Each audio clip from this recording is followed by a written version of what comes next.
Security गार्डची भूमिका बजावू नये. बलुतेदारी आणि सालगडीत्व आम्ही कधीच सोडलेलं आहे हे असणारं या माध्यमातून भारतीय जनता पार्टीला मी सांगू इच्छितो. या माध्यमातून एकनाथ शिंदेंना मनसे पर्याय वाटतो, परंतु रिपाई आठवले गट पर्याय वाटत नाही.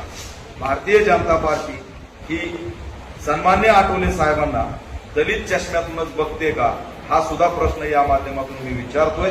यातून जर मार्ग काढायचा असेल तो तात्काळ मार्ग निघू शकतो.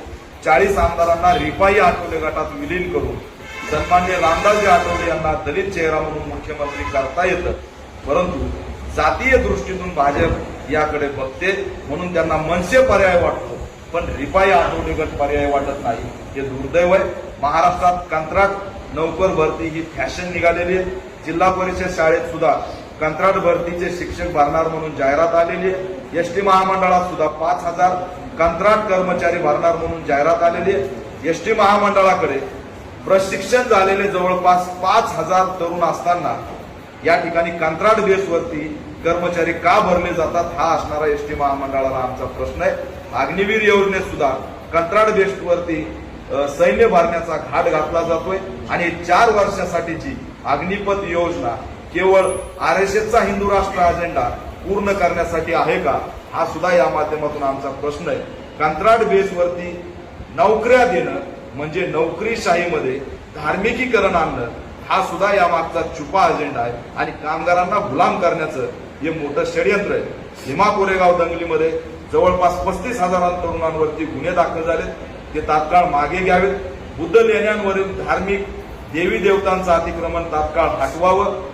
गायरान जमिनी आमच्या नावावर कराव्यात. स्वतंत्र बजेटचा कायदा करावा. रामाई घरकुल योजनेला 10 लाख रुपये देण्यात यावेत.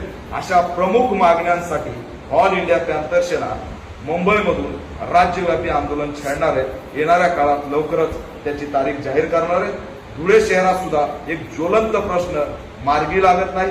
अनेक पक्ष संघटना आंबेडकरी नेत्यांनी भूमिका घेतली, निवेदनं दिले, आंदोलनं केले. शहरातल्या डॉक्टर बाबासाहेब आंबेडकरांच्या पुतळ्याच्या 100 मीटर अंतरावरती विनोद वाईन शॉप आहे, ते हटवण्याची मागणी ऑल इंडिया पॅन्थर सेनेने केली, अनेक पक्ष संघटनांनी केली.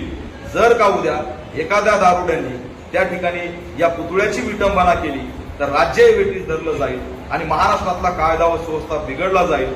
हे वेळोवेळी सांगून सुद्धा इथली एसपी आणि जिल्हा अधिकारी आणि प्रशासन या वाईन शॉपला पाठीशी घालतंय. या पाठीमागच्या ईडीमुळेच हे एकनाथ शिंदे बंड झालेलं आहे. कुणाला जेलमधून जाण्यापासून वाचायचं, जेलमध्ये असलेल्यांना बाहेर काढायचं, कुणाचे नातेवाईक रडारवरती आहेत, हे सगळं वाचवण्यासाठी एकनाथ शिंदेचं बंड हे सुनियोजित बंड झालेलं आहे आणि त्याच्या आडून भारतीय जनता पार्टी आपला हिंदुत्ववादी अजेंडा राबवता. हिंदुत्व हे राजकीय सत्तेसाठीचं एक केवळ खुळखुळं झालंय अशी असणारी स्थिती आहे. आज देशामध्ये नुपूर शर्मा आणि अग्निवीर योजना या दोन्ही घटनांच्या विरोधात आंदोलन उभा राहिलं. लोक रस्त्यावरती आले. देशव्यापी मुद्दा भटकवण्यासाठी एकनाथ शिंदेचं बंड हे सुनियोजितपणे झालेलं आहे. राज्याचे नेते दिल्लीत जाऊन पत्रकार परिषद घेत आहेत, कारण देशाच्या पातळीवरती हा मुद्दा तेवत राहिला पाहिजे आणि भिजत गोंगडं ठेवून या ठिकाणी अनेक दिवस या कायदेशीर प्रक्रियामध्ये एकनाथ शिंदेचं बंड घालून टीव्ही आणि मीडियामध्ये सुनियोजितपणे काही मुद्द्यांना डावलण्याचं हे षडयंत्र सुरू आहे. याचा आम्ही निषेध करतो. महाराष्ट्रातला शेतकरी, मजूर, दलित, छोटा उद्योजक सर्व समूह आज बेटीस धरलेले. पेरण्याचे दिवस आहेत. बी बियाणं बेभावपणे विकलं जात आहे. खताचा संदर्भात या ठिकाणी तुटवडा आहे आणि सोयाबीनचं बी भेटत नाही अशी असणारी स्थिती आहे. सूरज शेळके साताऱ्याचा जम्मू काश्मीरमध्ये शहीद झालेला आहे.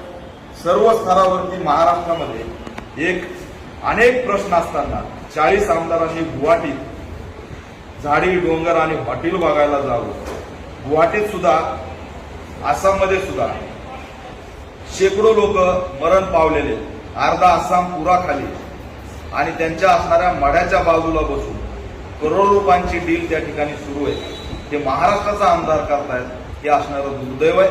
जर का महाराष्ट्रातल्या जनतेला वेठीस धरणं तात्काळ थांबवलं नाही तर या सर्व पक्षांच्या विरोधात ऑल इंडिया पॅन्थर सेना रस्त्यावर उतरल्याशिवाय राहणार नाही, ही असणारी आमची या माध्यमातून भूमिका आहे. एकनाथ शिंदेच्या बाजूने आंबेडकरी कार्यकर्त्यांनी मैदानात येऊ नये असं आव्हान या माध्यमातून करतो.